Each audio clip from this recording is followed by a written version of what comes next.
Praise the lord. దేవునికి స్తోత్రం కలుగును గాక. మంచిది. అందరూ బాగున్నారా? మీరందరూ బాగుండాలని దేవుని మందిరంలో ప్రతి నిత్యము ప్రార్థిస్తున్నాను. ఒక్కసారి ఈ విధముగా వాక్య పని చేయడానికి ప్రభు నాకు ఇచ్చినటువంటి కృపను బట్టి, సమయాన్ని బట్టి నేను ఎంతగానో దేవుని స్తుతిస్తున్నాను. హల్లెలూయా. మంచిది. కొద్ది నిమిషాలు మనం దేవుని మాటలు విందాము. మనం వింటున్నటువంటి వర్తమానం పేరు మన ప్రార్థన మనవి. దేవుడు వినాలంటే మనం ఏమి చేయాలి? మన ప్రార్థన మనవులు దేవుడు ఎప్పుడు విని జవాబిస్తాడు. మన ప్రార్థన మనవులు దేవుడు విని ఎప్పుడు మనకు జవాబిస్తాడు. మనం చూస్తూ ఉన్నట్లయితే దేవుని మహిమార్థంగా రండి, మనం కొద్ది నిమిషాలు మంచిగా వర్తమానం విందాం. చూడండి, మనం చూస్తున్నట్లయితే దేవునికి మహిమకరముగా చక్కగా మనము కొద్ది నిమిషాలు దేవుని వర్తమానం విందాం. దినవృత్తాంతములు 2వ గ్రంథము 7వ అధ్యాయము 14వ వచనము చదువుకుందాం. దినవృత్తాంతములు 2వ గ్రంథము 7వ అధ్యాయము 14వ వచనము. నా పేరు పెట్టబడిన నా జనులు తము తాము తగ్గించుకొని ప్రార్థన చేసి నన్ను వెదికి తమ చెడు మార్గములను విడిచిన ఎడల ఆకాశము నుండి నేను వారి ప్రార్థనను విని వారి పాపమును క్షమించి వారి దేశమును స్వస్థపరచుదును. హల్లెలూయా. జాగ్రత్తగా విందాము.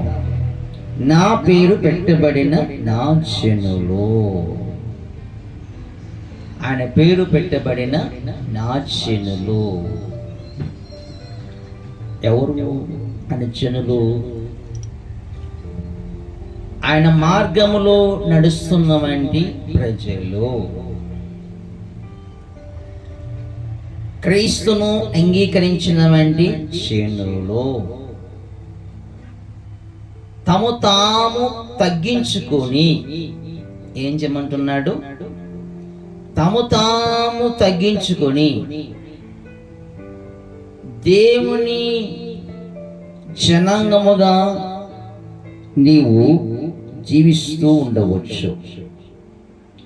నా పేరు పెట్టబడిన నా జనులు, ఈరు దేవుని నమ్ముకున్నటువంటి బిడ్డలండి, ఈరు క్రైస్తవులండి అని దేవుని నామమును ధరించిన వంటి బిడ్డలు క్రైస్తవులు, దేవుని బిడ్డలు. అయితే వాక్యం అంటుంది తము తాము తగ్గించుకొని ఏం చేయమంటున్నాడు? తగ్గించుకోమంటున్నాడు. నువ్వు చర్చికి వస్తున్నావు, మంచిది.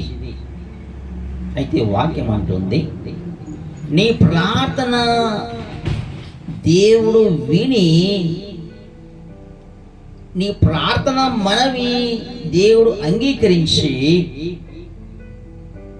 జవాబు ఇవ్వాలంటే ఒకటి తగ్గించుకోమంటున్నాడు దేవుడు. హల్లెలూయా. తగ్గించుకోమంటున్నాడు. తను తాను తగ్గించుకున్నటువంటి వాడు హెచ్చించబడతాడు. చెప్పండి, తను తాను తగ్గించుకున్నటువంటి వాడు హెచ్చించబడతాడు. తను తాను హెచ్చించుకున్నటువంటి వాడు తగ్గించబడతాడు. నీ జీవితము హెచ్చించబడాలనుకుంటున్నావా? అయితే నువ్వు తగ్గించుకోవాల్సిందే. అది ఆత్మీయత కావచ్చు, కుటుంబం అభివృద్ధి కావచ్చు. నీవు హెచ్చించబడాలంటే నువ్వు తగ్గించుకోవాల్సిందే. రండి మనం చూస్తున్నట్లయితే లూకాసు సువార్త 18వ అధ్యాయం మనం చూద్దాం. రండి, లూకాసు సువార్త 18వ అధ్యాయము 10వ వచనం నుంచి మనం చక్కగా విందాం. లూకాసు సువార్త 18వ అధ్యాయము మనము కొద్ది నిమిషాలు జ్ఞానం చేద్దాం. 18వ అధ్యాయంలో మనం చూస్తున్నట్లయితే 10వ వచనం నుంచి చదువుకుందాం. ప్రార్థన చీటకై 2 మనుషులు దేవాలయమునకు వెళ్ళిరి.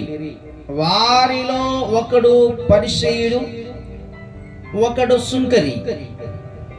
పరిసయ్యుడు నిలువబడి, దేవా, నేను చోరులను, అన్యాయస్తులను, వ్యభిచారులైన ఇతర మనుషుల వలెనైనను ఈ సుంకరి వలనైనను ఉండనందుకు నీకు కృతజ్ఞతాస్తుతులు చెల్లించుచున్నాను. వారమునకు 2 మారులు ఉపవాసము చేయుచు నా సంపాదన అంతటిలో 10వ వంతు చెల్లించుచున్నానని తనలో తాను ప్రార్థించుచుండెను. అయితే సుంకరి దూరముగా నిలచుండి ఆకాశము వైపు కన్నులెత్తుటకైనను ధైర్యము చాలక రొమ్ము కొట్టుకొనొచ్చు, దేవా, పాపినైన నన్ను కరుణించుమని పలికెను. అతని కంటే ఇతడు నీతిమంతుడుగా తీర్చబడి తన ఇంటికి వెళ్ళనని మీతో చెప్పుచున్నాను. తను తాను హెచ్చించుకున్నవాడు తగ్గింపబడుననియు, తను తాను తగ్గించుకున్నటువంటి వాడు హెచ్చించబడుననియు చెప్పెను. హల్లెలూయా. పరిసయ్యుడు, సుంకరి ఇద్దరు దేవుని మందిరంలో ఈ విధంగా ప్రార్థిస్తున్నారంట. ఒకరేమో పరిసయ్యుడు అంటున్నాడు, దేవా, వీరిలాగున నేను ఉండకుండా చక్కగా నేను జీవిస్తూ ఉన్నాను. వారానికి 2 సార్లు ఉపవాసం అంటున్నాను, 10వ వంతు దశభాగము ఇస్తున్నాను అంటూ తను తాను హెచ్చించుకుంటూ ప్రార్థిస్తూ ఉన్నాడు. అయితే సుంకరి దూరముగా నిలిచి ఉండి రొమ్ము కొట్టుకునొచ్చు, ఆకాశము వైపు కన్నులెత్తి చూడడానికి కూడా భయపడుతూ ఏడుస్తూ, పాపిని ప్రభువా అంటూ ఏడుస్తున్నాడంట. ప్రియ సహోదరి, ప్రియ సహోదరుడా, ప్రియ సంగమా, దేవుని మందిరంలోని ప్రవర్తన తీరు ఎలా ఉంది? తను తాను తగ్గించుకొనొచ్చు, దేవుని సన్నిధిలో కన్నీరు కార్చే విధముగా నీవు ప్రవర్తిస్తున్నావా? లేదా గొప్పవానిగా నువ్వు మాట్లాడుకుంటూ తెలియజేస్తూ ప్రార్థిస్తున్నావా? వారు ఇలా ఉన్నారండి, నేను అలా ఉండలేదండి, నేను ఒక్కనే నీతిమంతుడండి మాట్లాడుతూ ఉన్నావా? నేను ఒక్కనే పరిశుద్ధుడండి, వారంతా అబద్ధికులండి, పాపులండి అంటూ మాట్లాడుకునొచ్చు. నువ్వంతకు నువ్వే తీర్పు తీర్చుకుంటూ గొప్పవానిగా నువ్వు మాట్లాడుకునొచ్చున్నావు. నీ ప్రార్థన దేవుడు ఎలా ఆలకిస్తాడు? తగ్గించుకుంటూ నీవు చక్కగా ప్రార్థన పరుడు అయినను, ఉపవాసం ఉండినైనను, నువ్వు 40 రోజులు ఉపవాసం ఉండినా, 50 రోజులు ఉపవాసం ఉండినా, నీవు దేవునికి మహిమకరంగా తగ్గించుకునిచున్నావా?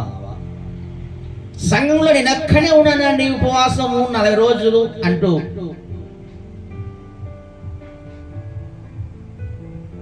డ్రమ్స్ కొట్టినట్టుగా డబ్బా కొట్టుకుంటున్నావా?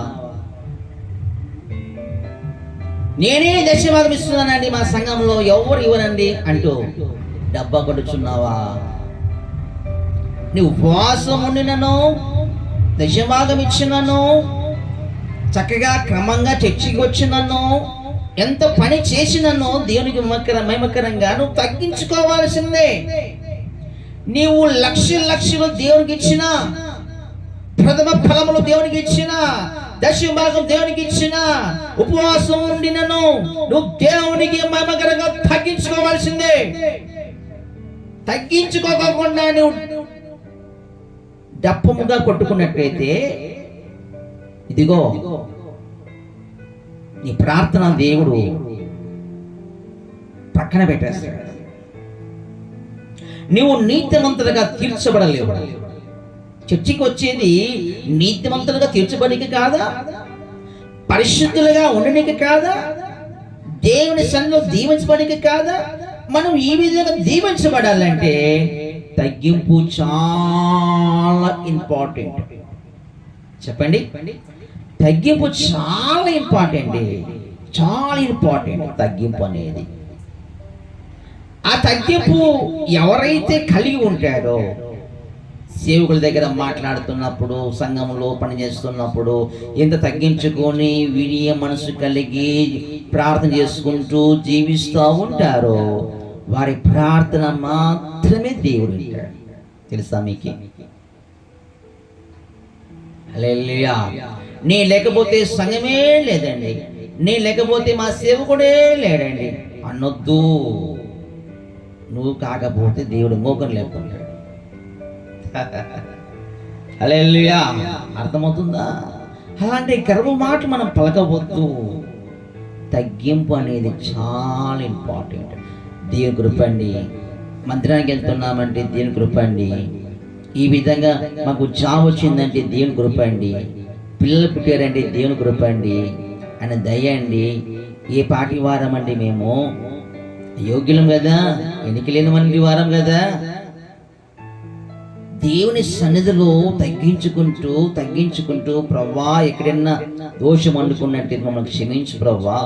చూపుల ద్వారా, తలంపుల ద్వారా, నోటి ద్వారా, కాళ్ళ ద్వారా, ఉనికిడి ద్వారా మా అపరాధములు, మా పాపను ఒప్పుకొని విడిచిపెడుతున్నాం తండ్రి అంటూ రొమ్ము కొట్టుకొని వచ్చు తగ్గించుకుంటూ దేవుని సన్నిధిలో ఆ రక్తంతో కడగబడుతూ తగ్గించుకుంటూ నీవు ప్రార్థిస్తూ అలాగా నువ్వు ముందుకు వెళ్ళిపోవాలి. అలాంటి వారి ప్రార్థన దేవుడు వింటాడంటూ, అంతేకాకుండా వారిని దేవుడు నీతిమంతులుగా తీరుస్తాడంటూ వాక్యం తెలియజేస్తా ఉంది. హల్లెలూయా, హల్లెలూయా. అదండి తగ్గింపు. ఇంకొక తగ్గింపు చూద్దామా? ఇంకొక తగ్గింపు ఇంకెలా ఉంటుందో చూద్దామా? ఒకటేమో తాము తగ్గించుకొని నేను పాపిని ప్రభువా అంటూ, అయోగ్యుని ప్రభువా అంటూ రొమ్ము కొట్టుకుని చూన్నామంటే సుంకని మనం చూస్తాం. పరిచర్యము నేను దర్శనాలు ఇస్తున్నాను, అలా చేస్తున్నాను, ఇలా చేస్తున్నాను అంటూ గొప్పలు చెప్పుకున్నటువంటి వ్యక్తిని మనం చూసాం. వీరిద్దరిలో ఎవరి ప్రార్థన దేవుడు విన్ని జవాబిచ్చాడంటే, నీతి మందు తీర్చాడంటే తగ్గించుకున్నటువంటి వ్యక్తిని. హల్లెలూయా. ఇంకొకటి చూద్దామా? ఇంకా ఏరే వాళ్ళు ఇలా తగ్గించుకున్నారు చూడండి. రండి, మత్తయి సువార్త 15వ అధ్యాయం. మత్తయి సువార్త 15వ అధ్యాయము మనము చూస్తూ ఉన్నట్లయితే 21వ వచనము. మత్తయి సువార్త 15వ అధ్యాయము 21వ వచనము మనం చదువుకుందాం. యేసు అక్కడి నుండి బయలుదేరి తూరు సీదోను ప్రాంతములకు వెళ్ళగా, ఇదిగో ఆ ప్రాంతము నుండి కనాను స్త్రీ ఒకతే వచ్చి, ప్రభువా దావీదు కుమారుడా, నన్ను కరుణింపుము, నా కుమార్తె దయ్యము పట్టి బహు బాధపడుచుందని కేకలు వేసెను. అందుకు ఆయన ఆమెతో ఒక మాట ఆయనను చెప్పలేదు. అప్పుడు ఆయన శిష్యులు వచ్చి, ఈమె మన వెంబడి వచ్చి కేకలు వేయుచున్నది గనుక ఈమెను పంపివేయమని ఆయనను వేడుకొనగా, ఆయన ఇశ్రాయేలు ఇంటి వారైన నశించిన గొర్రెల ఎద్దుకే గాని మరి ఎవరి ఎద్దుకు నేను పంపబడలేదనెను. ఆయనను ఆమె వచ్చి ఆయనకు ముక్కి, ప్రభువా నాకు సాయం చేయమని అడిగాడు.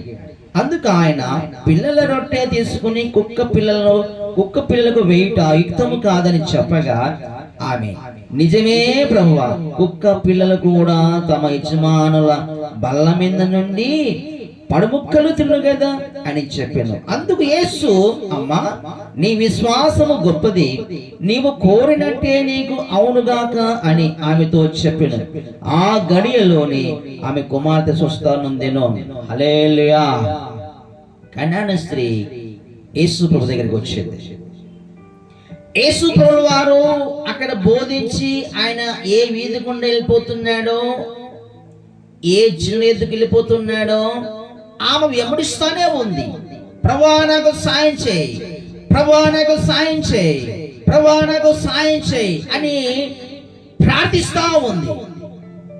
వేడుకుడుస్తా ఉన్నది. ఆయన ఒక మాట మాట్లాడాల. నీవు కూడా చాలా సందర్భాల్లో ప్రార్థిస్తా ఉంటావు, ఏడుకునుచూ ఉంటావు, ఉపవాస ప్రార్థనకు వస్తూ ఉంటావు, ఆన్లైన్ ప్రార్థనకు వస్తూ ఉంటావు, సంఘానికి వస్తూ ఉంటావు, సేవకుల ద్వారా ప్రార్థన చేపించుకుంటా ఉంటావు. అయితే నీకు జవాబు రాకోకుండా ఉండదేమో. అయితే వాక్యం తెలియజేస్తూ ఉంది, సాక్షాత్తు యేసు ప్రభు దగ్గరే కనాను స్త్రీ ప్రతిమాలకు వెంబడిస్తూ ప్రార్థిస్తూ గోచాడుతూ ఉంది. ఆయన ఒక మాట మాట్లాడు. హల్లెలూయా. అప్పుడు యేసు ప్రభు ఎక్కడికి వెళ్ళిపోతే అక్కడికే వెంబడిస్తా ఉంది. అక్కడ ఉన్నటువంటి శిష్యులు ఏమంటున్నారంటే, యేసు ప్రభు శిష్యులు ఏమనుచున్నారంటే, బోధకుడా, మన వెనకబడి ఈ స్త్రీ ఏడుస్తూ వస్తుంది, ఆమె గోడు ఏదో ఒకసారి చూడవయ్యా. హల్లెలూయా. అప్పుడు ప్రభు అంటాడు, ఆయన ఇశ్రాయేలు ఇంటి వారైన నశించిన గొర్రెల ఎందుకే గాని మరి ఎవరి ఎందుకు నేను పంపబడలేదనే. వెంటనే ఆ మాట వింటుందామా, ప్రభా నాకు సాయం చేయమని మరలా వేడుకుంటుంది. అప్పుడు ప్రభు అంటాడు, చూడండి ప్రభు అక్కడ ఏమంటాడు అంటే, మనం చూస్తున్నట్లయితే, అందుకు ఆయన పిల్లల రొట్టె తీసుకొని కుక్క పిల్లలకు వేయట యుక్తము కాదని చెప్పగా ఆమె, నిజమే ప్రభువా, కుక్క పిల్లలు కూడా తమ యజమానుల బల్ల మీద నుండి పడిముక్కలు తిను కదా అని చెప్పాను. అందుకు యేసు, అమ్మా, నీ విశ్వాసము గొప్పది, నీవు కోరినట్టే నీకు కలుగును గాక అని చెప్పగా అదే సమయంలో తన కుమార్తె స్వస్థ పొందుకుంది. హల్లెలూయా. ప్రభు అంటాడు, ఆమెను అంత మందిలో పబ్లిక్ లో జనాలలో కుక్కతో పోలుస్తాడండి. చెప్పండి, కుక్కతో పోలుస్తాడు. పిల్లల రొట్టె తీసుకుని కుక్క పిల్లలకు వేయట యుక్తము కాదు కదా. కుక్కతో పోలిస్తే నిజమే ప్రభువా, నేను అలాంటి దాన్ని అన్ని తగ్గించుకుంటుందండి. హల్లెలూయా. సంఘంలో సంఘ కాపరి ఒకవేళ ఆ మాట అంటే నీకు ఎంత కోపం వస్తుంది, ఎంత బాధలేస్తుంది, ఇంతమంది నన్ను కుక్క అంటావా, నేనేంటి, నా ప్రతాపం ఏంటి, ఈ సంఘం కాకుంటే ఇంకొక సంఘం, ఇంకొక పాస్టర్ గారు అంటూ లేచి వెళ్ళిపోయి పెడముఖం పెట్టుకొని వెళ్ళిపోతారు, మధ్యలోనే వెళ్ళిపోతారు. మరి యేసు ప్రభు కుక్కతో పోల్చాడండి. ఆయనను ఆమె తగ్గించుకుంది, దేవుని ఎమడిస్తా ఉంది. నిజమే ప్రభువా, అలాంటి దాన్ని నేను ఎందుకున్నాడు ఆ మాట అంటే, కుక్క చూడండి తింటుంది, కక్కుతుంది, కక్కిన దాన్ని మరలా తింటుంది. అందుకే నీ ప్రవర్తన అలాగ ఉంది అని చెప్పినప్పుడు, నిజమే ప్రభువా, నా పాపం ఒప్పుకొనుచున్నానయ్యా, కుక్క లాంటి దాన్ని నేను, నన్ను క్షమించు ప్రభువా. పిల్లలు బల్ల ఎద్ద రొట్టె ముక్కలు తింటున్నప్పుడు కింద పడిపోతే అవి ఏ విధంగా కుక్కలు తింటాయో అలాగే నాకు సాయం చేయవా, నా బలహీనత నీకు తెలిసే ఉంది ప్రభువా, క్షమించవా. ఏడుస్తుందండి, పశ్చాత్తాపడుతుంది, క్షమించు ప్రభువా, తన పాపము ఒప్పుకుంటుంది. ప్రియ సహోదరే, సహోదరుడా, ఆ తగ్గింపుతో నువ్వు జీవిస్తున్నావా? గర్వముతో నువ్వు బ్రతుకుతున్నావా? రీలావారామా, షికిలావారామా, షందరామా, రీలావారామా, ఎలాంటి ప్రవర్తన నువ్వు కలిగి ఉన్నావు? ఎలాంటి ప్రవర్తనతో నువ్వు బ్రతుకుతున్నావు, ఎలాంటి దుర్బుద్ధితో బ్రతుకుతున్నావు, ఎలాంటి కోపముతో, ఎలాంటి కర్మముతో నువ్వు బ్రతుకుతూ ఏడుస్తున్నావు. వాక్యం తెలియజేస్తుంది, తగ్గించుకొని నా పేరు పెట్టబడిన క్షణలో. క్రీస్తు నమ్ముకుని అంటున్నావు, ప్రేమ లేదు, తగ్గింపు లేదు. ప్రేమ లేదు, తగ్గింపు లేదు. నా పేరు పెట్టబడిన నా క్షణలో తగ్గించుకొని. తగ్గింపు మరి ఉందా? ఒక మాట అంటే పడిపోతున్నావా? నీ తండ్రి అయినా నీ తల్లి అయినా ఒక మాట అంటే బిడ్డా నువ్వు పడుతున్నావా? ఎక్కడండి తగ్గింపు? నీ నాన్నకు లోపడవు, నీ భర్తకు లోపడవు, సేవకునికి లోపడవు, దేవునికి లోపడవు. ఎక్కడండి తగ్గింపుగా? హెచ్చరిక చేస్తే సంఘాల మనసుతో కానీ దేవుడు ఒక్కడే కదండి. ఆలకించండి, హల్లెలూయా, ఆలకించండి. నా జనులు అన్నాడు. నువ్వు నిజంగా ఆయన జనులు అయితే, ఆయన బిడ్డవు అయితే, ఆ ప్రేమ, ఆ తగ్గింపు నీలో ఉండాలి కదా. అందుకే వాక్యం తెలియజేస్తుంది, ఇదిగో నీవు ఈ విధంగా ఉన్నప్పుడే, ఈ విధంగా నువ్వు నడుస్తున్నప్పుడే నా పేరు పెట్టబడిన ఆచరణలు తమ తాము తగ్గించుకొని ప్రార్థన చేసి నన్ను వేదికి తమ చెడు మార్గములు విడిచిన ఎడలా ఆకాశం నుండి నేను వారి ప్రార్థన విని వారి పాపమును క్షమించి వారి దేశం స్వస్థపరచుదును. చెడు మార్గములు విడిచిపెడుతున్నావా? ఒకటి మనం చూస్తున్నట్టయితే, నా పేరు పెట్టబడిన ఆచరణను తగ్గించుకునేది మనం కలిగి ఉన్నామా? రెండు, నన్ను వెంబడించే వెతకాలండి. నీ ప్రార్థనలకు జవాబు వచ్చేంత వరకు వెతకాలి. ఒకసారి ప్రార్థన చేసి ముగించడం కాదు, ఒక నెల ప్రార్థన చేసామని అనుకోవడం కాదు. నీకు జవాబు వచ్చేంత వరకు నువ్వు ప్రార్థిస్తూనే ఉండాలి. జాబ్ విషయంలో ప్రార్థిస్తున్నావా? కొంతకాలం చర్చికి వెళ్ళి ఆగిపోతున్నావా? జాబ్ ఇంకా రాలేదండి, ఇంకా పెళ్లి కాలేదండి, ఇంకా పిల్లలు పుట్టలేదండి, ఆగిపోతున్నావా? ఆగిపోవద్దు, వెతకాలి.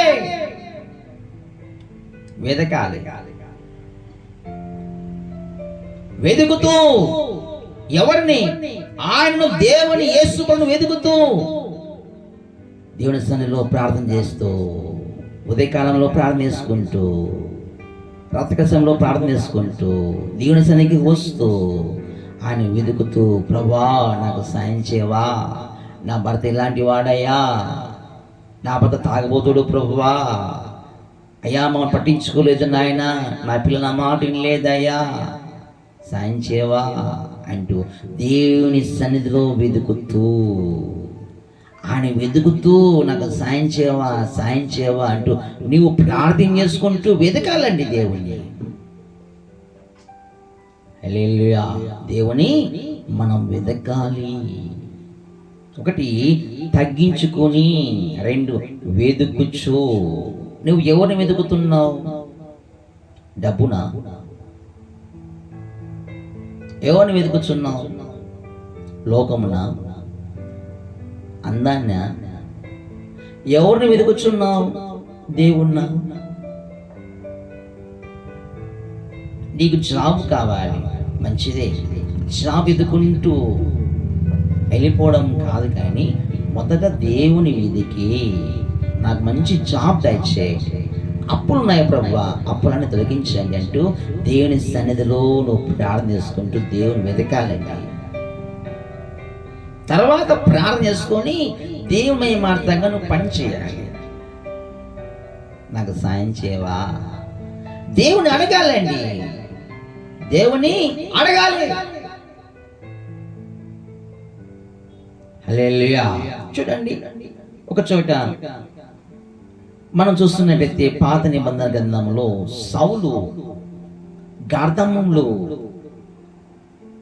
తప్పిపోయినప్పుడు, ఆ గాడిదలు తప్పిపోయినప్పుడు వాటిని ఎదుర్కొంటూ వెళ్ళిపోయాడు, కానీ దొరకలేదు. అయితే ఆ గ్రామంలో ప్రవక్త ఒక వ్యక్తి ఉన్నాడని తెలుసుకుని తన దగ్గర వంటి స్నేహితుడు, తన దగ్గర వంటి దాసుడు అంటాడు, అయ్యా ఈ గ్రామంలో ఒక మంచి ప్రవక్త ఉన్నాడని నేను తెలుసుకున్నాను కనుక మనం ఆయన ఎద్దుకు వెళ్ళి ప్రార్థన చేయించుకుందాం, దేవుడు మనకు సాయం చేస్తాడు అంటూ వాళ్ళు ఆ విధంగా ప్రవక్త అయిన వంటి సమూయేలు ఎద్దుకు వస్తూ ఉన్నారు. వస్తున్నప్పుడు వాళ్ళు ఏం చేసి తెలుస్తున్నా, ఆయన అంటాడు, ఆ మంచి సేవకుని దగ్గరికి మనం వెళ్ళిపోతున్నాం కదా, మన దగ్గర ఏమీ లేదంటే, నా దగ్గర కొంచెం వెండి ఉందయ్యా. ఆ దాసుడు అంటాడు, నా దగ్గర కొంచెం వెండి ఉంది, ఇది ఇచ్చి మనం ప్రార్థించుకుందాం రా. మొత్తానికి వస్తారు.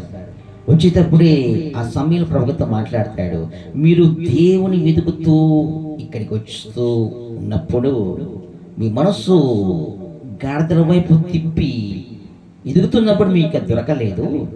దేవుని వైపు తిరిగినప్పుడు, దేవుని మీదకు వస్తున్నప్పుడు, ఎప్పుడైతే ఆ హృదయము దేవుని తిప్పుకున్నారో, ఆ దేవుని దగ్గర రావడానికి ఇష్టపడ్డారో, ఇదిగో అప్పుడే మీరు వస్తూ ఉండగానే మీ గాడిదలు మీ ఇంటికి వెళ్ళిపోయినాయి, భయపడొద్దు అంటాడు. అదేంటి మన ప్రార్థన. నువ్వు ఏమి ఎదుగుతున్నావు? జాబ్ ఎదుగుతున్నావా? వివాహ విషయంలో ఎదుగుతున్నావా? బిడ్డలు కావాలని ఎదుగుతున్నావా? నువ్వు దేవుమయమార్థముగా ఆయన వైపు తిరుగు, ఆయన వెతుకు, నీకు బిడ్డల్ని ఇస్తాడు, నీకు మంచి కృపను ఇస్తాడు, మంచి ఆరోగ్యం ఇస్తాడు, క్షేమం ఇస్తాడండి. ఆయన వెతకాలి, మనము ఆయన వెతకాలి. ఇంకా చూడండి, మనం చూస్తున్నట్లయితే మొదటిగా నా పేరు పెట్టబడిన నా జనులు తమ తాము తగ్గించుకొని, ఒకటి తగ్గించుకోవాలి, రెండు వెతకాలి, మూడోదిగా చెడు మార్గమును విడిచిపెట్టిన ఎడల అంటాడు. చెడు మార్గం అనేది విడిచిపెట్టాలండి. చెడ్డ ప్రవర్తన విడిచిపెట్టాల, చెడ్డ సహవాసం వదిలేయాల, లోక సంబంధమైన సహవాసం వదిలేయాల, చెడ్డ స్నేహితులు వదిలేయాల, చెడు బుద్ధి వదిలేయాల, చెడు చూపు వదిలేయాల, చెడు మనసు వదిలేయాల, చెడు మార్గములను విడిచిపెట్టాల. అది యేసు ప్రభు ఈ లోకానికి ఎందుకు వచ్చాడు? పాపులను రక్షించడానికి. అయితే పాపమును ఆయన ద్వేషిస్తున్నాడు. మనం కూడా అందరినీ ప్రేమించాలి, కానీ వారి ప్రవర్తనలో మనం పాలిభాగస్థం కావద్దు. అలాంటి చెడ్డ ఆలోచనలు మనం ఏకీపించవద్దు. అది దాని అర్థం. చెడ్డ సవాసము మనం ఉండవద్దు, చెడ్డ వాళ్ళతో మనం అడుగులు వేయద్దు. అందుకే చెడు మార్గమును విడిచిన ఎడలా, దుష్ట కార్యములను విడిచిపెట్టిన ఎడలా. గమనించండి, ఒక మంచి పెద్ద గ్లాసులో పాలు ఉన్నాయి, చక్కగా తెల్లని పాలు, గట్టి పాలు ఉన్నాయి. చక్కెర కలిపి చక్కగా తాగుతున్నప్పుడు కొంచెము ఒక చెంచా లాగా చిన్న చెంచా లాగా తీసుకొని అందులో ఆ బురద నీళ్ళు కానీ కొంచెం వేయండి, ఆ పాలన్నీ చెడిపోతాయి, చెడు వాసన వస్తుంది, త్రాగడానికి ఇష్టపడవు. కొనకొచ్చిన పాలే, నువ్వు కాంచిన వంటి పాలే, నువ్వు చక్కగా నీళ్లు లేకుండా గట్టి పాలే కాంచుకున్నావు. అయితే కొంచెము ఆ మురికి నీరు, ఆ బురద నీరు కొంచెం చుక్క దాంట్లో వేస్తే ఎంత చెడిపోయిందో నీ మనస్సు కూడా, నీ హృదయం కూడా అంతే. నువ్వు మంచివానివే, చెడ్డ సవాసన కలిగి వారి ఆలోచనలు, వారి బుద్ధి నీలోకి వచ్చినప్పుడు, నువ్వేకీవించినప్పుడు, వారి మాటలను నీ హృదయంలోకి చేర్చుకున్నప్పుడు నీవు చెడిపోతావు. అర్థమవుతుందా? చెడు మార్గము విడిచిన యెడల దేవుడు నీ ప్రార్థన అంగీకరిస్తాడంట, ఆలకిస్తాడంట. ముగిస్తున్నాను, జాగ్రత్తగా విందామా? చెడు మార్గమును విడిచిపెట్టాలి అంటూ వాక్యము తెలియజేస్తా ఉంది. చెడు మార్గము నీవు విడిచిన యెడల వారి ప్రార్థన విని వారి పాపమును క్షమించి వారి దేశమును స్వస్థపరచుదును. వారి దేశాన్ని దేవుడు స్వస్థపరుస్తాడండి. చెడు మార్గము విడిచిపెట్టాలి, చెడు బుద్ధి విడిచిపెట్టాలి, దుష్ట ప్రవర్తన విడిచిపెట్టాలి. ఇవి అట్లే పెట్టుకొని ప్రార్థన చేస్తూ ఉన్నట్లయితే ఈ ప్రార్థన దేవుడు నీ మనవి వినడు. అయినా నువ్వు నా మగస్థంగ పత్రిక ఉన్నట్టే లెక్క. ఎన్ని సంవత్సరాలు నువ్వు అలాగా చెడు మార్గంలో ఉండి పైకి మాత్రము భక్తి వేషం వేసుకొని లోపల అలాగ ఉన్నట్లయితే నీ ప్రార్థన జవాబు రాదండి. నువ్వు ఎన్ని సంఘాలు మారు, ఎంతమంది సేవకులతో ప్రార్థించుకో, ఇదే సత్యం. నీ దుష్ట ప్రవర్తన, చెడు మార్గము అనేది వదిలేయాలి. నువ్వు బయటికి రావాలా ఆ మార్గం నుంచి. అర్థమవుతుందా? చెడు చూపులు, చెడు సావాసం, చెడ్డ ఆలోచనలు, దేవునికి విరోధమైన కార్యాలు, సేవకునికి వ్యతిరేకంగా మాట్లాడడం, ఇవన్నీ నువ్వు మానుకోవాలి. హల్లెలూయా. అప్పుడు దేవుడు నిన్ను స్వస్థపరుస్తాడంట. చూడండి, అప్పుడు వారి ప్రార్థన నేను ఆకాశం నుండి విని, వారి ప్రార్థన విని, ఆకాశం నుండి నేను వారి ప్రార్థన విని వారి పాపమును క్షమించి వారి దేశమును స్వస్థపరుచును. వారి దేశమును, వారి కుటుంబమును, సంఘమును, వారి పిల్లలను దేవుడు స్వస్థపరుస్తాడు. చెడు మార్గము తీసేసుకోవాలి. ప్రార్థిస్తున్నామా? చూడండి, ఇంతవరకు మనము బైబిల్లో లెందిగా ఉన్నాయి ఎలాంటి వారి ప్రార్థన వింటాడు అనేది. కొద్ది విషయాలు మనము క్లుప్తంగా మనము ఈ వాక్యం అంటున్నాం. ఇంకా ఎవరి ప్రార్థన వినడు అనేది మనకు మాట ఉందాం. చూద్దామా? ఎవరి ప్రార్థన దేవుడు వినడు అని చూస్తే కీర్తనలు 66 కీర్తనలు చూడండి, కీర్తనలు 66:18, కీర్తనలు 66:18 చదువుకుందాం. నా హృదయములో నేను పాపము లక్ష్యము చేసిన ఎడల ప్రభు నా మనవి వినకపోవును. హృదయములో పాపమును లక్ష్యము చేసిన ఎడల, హృదయములో పాపమును ఉంచుకుని ఎడల ప్రభువు నీ ప్రార్థన వినడు, ఆలకించడు. హృదయంలో పాపం ఉంచుకున్నావు, పేదలతో ప్రార్థిస్తున్నావు, వినడు దేవుడు. అందుకే హృదయంలో పాపము తీసేసుకోవాలి, ఈ హృదయాన్ని దేవునికి ఇవ్వాలి. అందుకే ప్రభు అంటాడు, నీ హృదయాన్ని నాకు ఇమ్మో. ఏం చేస్తాడు ఆయన? నీ హృదయం నేను మంచిగా కడుగుతాను, నా రక్తంతో కడుగుతాను, శుద్ధీకరిస్తాను. నీ హృదయంలో ఉన్నటువంటి కల్మషము, కోపము, నీ హృదయంలో ఉన్నటువంటి చెడంతా తీసేస్తా, శుద్ధీకరిస్తా, నీ హృదయంలో నేను నివాసం చేస్తాను అంటాడు. ఆయన నీ హృదయంలో ఉండడానికి ఇష్టపడుతున్నాడు. బిడ్డ, నీ హృదయంలో నీవు పాపం లక్ష్యం చేసిన ఆ హృదయంలోకి దేవుడు ఎలా వచ్చును? చూడండి, మనము రోడ్డు మీద వెళ్తున్నప్పుడు అక్కడైనా చచ్చిన కుక్క కానీ అక్కడ ఉన్నప్పుడు ఎంత స్మెల్ వస్తుంది? చెడు వాసన వస్తుంది. అక్కడ నిలబడతామా? అక్కడే కూర్చుంటామా?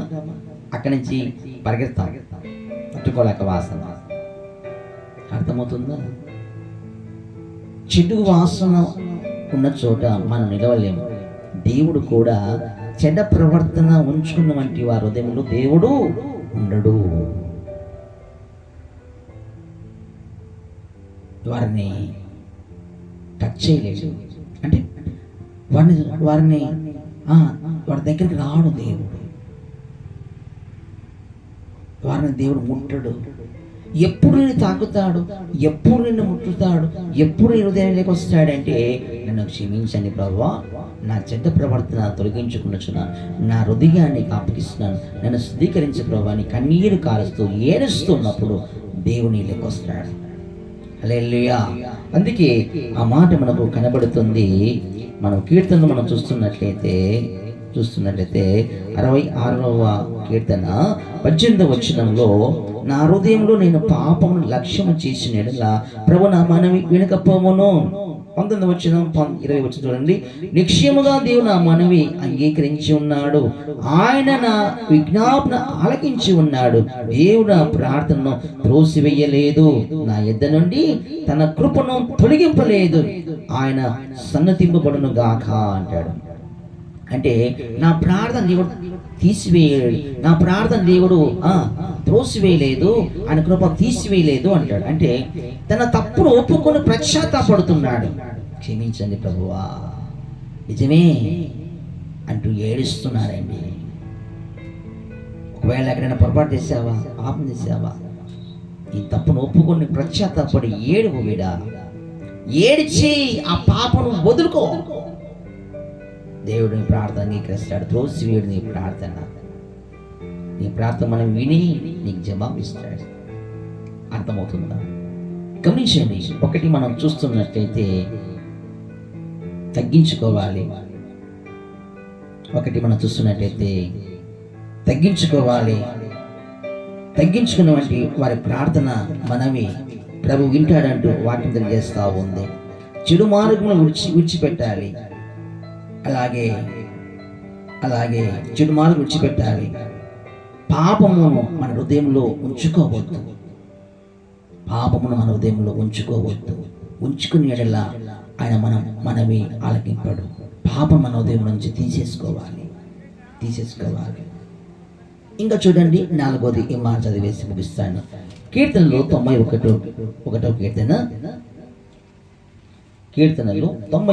కీర్తన 14వ వచనం చదువుకుందాం. అతడు నన్ను ప్రేమించుచున్నాడు గనక నేను అతన్ని తప్పించెదను, అతడు నా నామం ఎరిగినవాడు గనక నేను అతన్ని కనపరచెదను, అతడు నాకు మొర్రపెట్టగా నేను అతనికి ఉత్తరం ఇచ్చేదను. అంటున్నాడు. అంటే అర్థం ఏంటి? ఎందుకంటున్నాడు అన్నమాట? అతడు నన్ను ప్రేమించుచున్నాడు గనక అన్నాడు. దేవుని ఎవరైతే ప్రేమిస్తూ ఉంటారో ఖచ్చితంగా దేవుడు వారి మొరను విని జవాబిస్తాడు. ఆయన ప్రేమించడం అంటే అర్థం ఏంటి? యోహాను సువార్త 14వ అధ్యాయంలోకి రండి.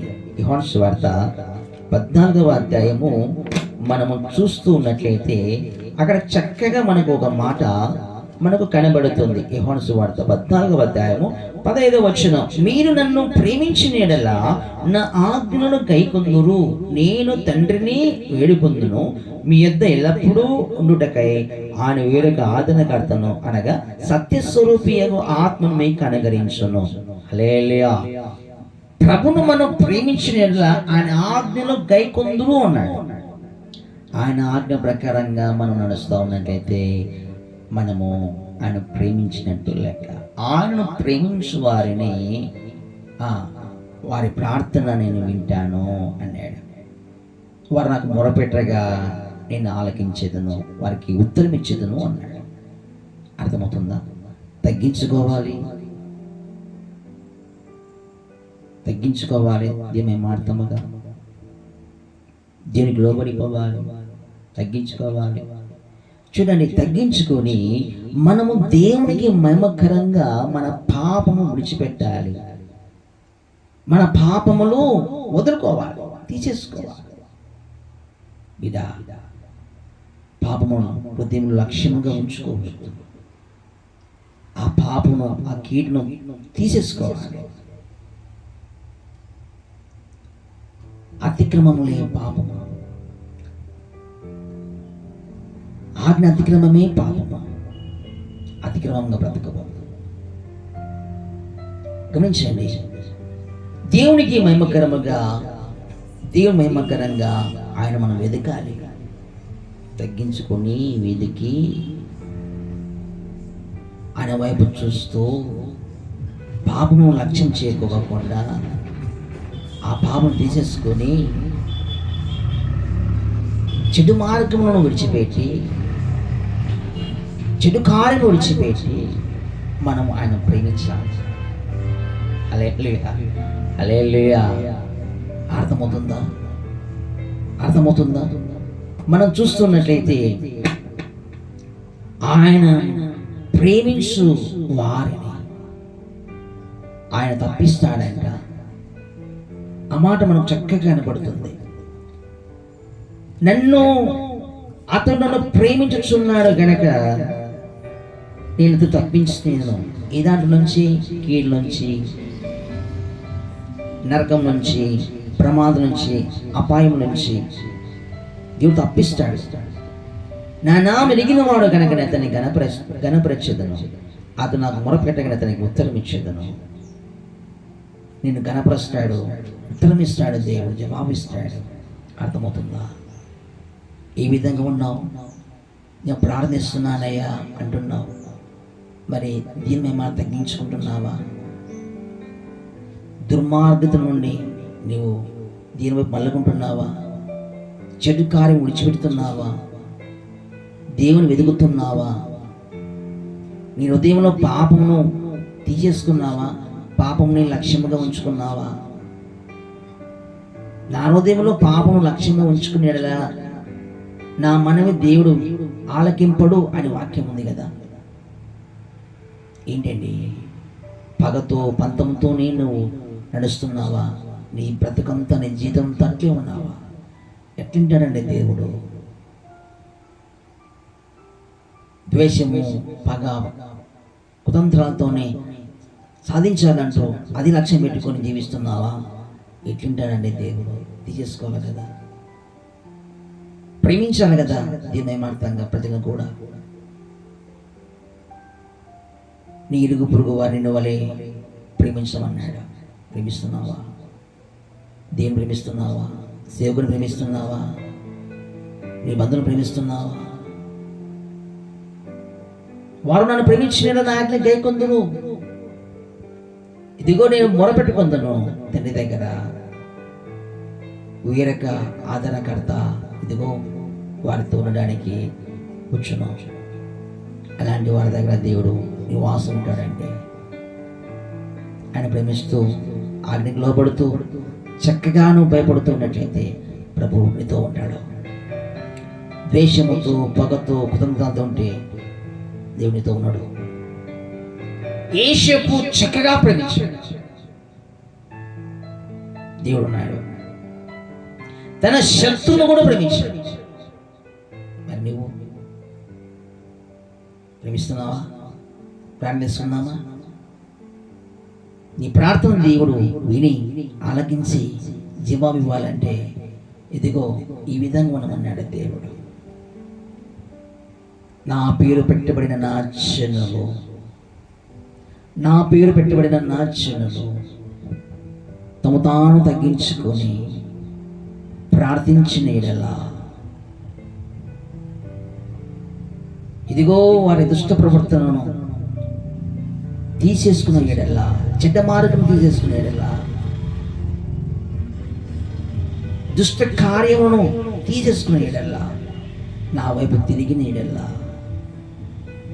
నాకు ప్రార్థన చేసిన యెడల, నన్ను వెతికిన యెడల, నేను వారిని ప్రార్థన విని వారిని స్వస్థపరచుదును. వారిని, వారి కుటుంబమును, వారి పిల్లలను, వారి దేశం, ఇంకా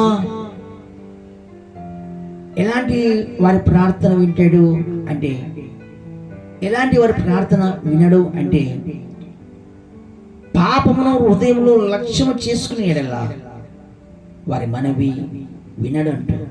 పాపమును లక్ష్యం చేసుకోకుండా విడిచిపెట్టినలా వారి మనవి ఆలకిస్తాడంటూ. అందుకే అని అంటాడు, నా ప్రార్థన ఆయన త్రోసివేయలేదు. ఆయన కృపను తీసివేయలేదు. తప్పు చేశాను, పశ్చాత్తపడ్డాను, ఒప్పుకున్నాను, ఇంకా చేయను ప్రభు అన్నాను, అందుకే నా ప్రార్థన విన్నాడు అంటాడు. మరి నువ్వు ఇంకా ఎవరు ప్రార్థన వింటాడంటే ఆయన ప్రేమించినటువంటి వారు.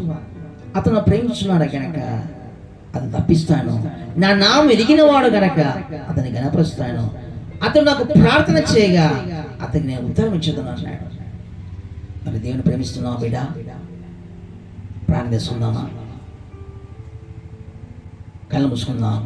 నీ ప్రార్థన దేవుడు విని నీకు జవాబు ఇవ్వాలని ప్రభు ఎదురు చూస్తూ ఉన్నాడు.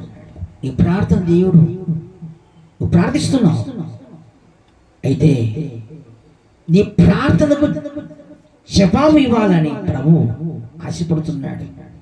నువ్వు కూడా ఆశపడుతున్నావు ప్రార్థన జవాబు రావాలని. అయితే నువ్వు ఈ పని చేయాలి. చేస్తావా? ప్రార్థిస్తున్నా. స్తోత్రం తండ్రి, యేసు నామములో ప్రార్థిస్తున్నాం. నీ నామమార్థముగా కొద్ది నిమిషాలు ఎలాంటి వారి ప్రార్థన దేవుడు విని జవాబిస్తాడని అంశాన్ని మా అందరితో మీరు మాట్లాడాలి.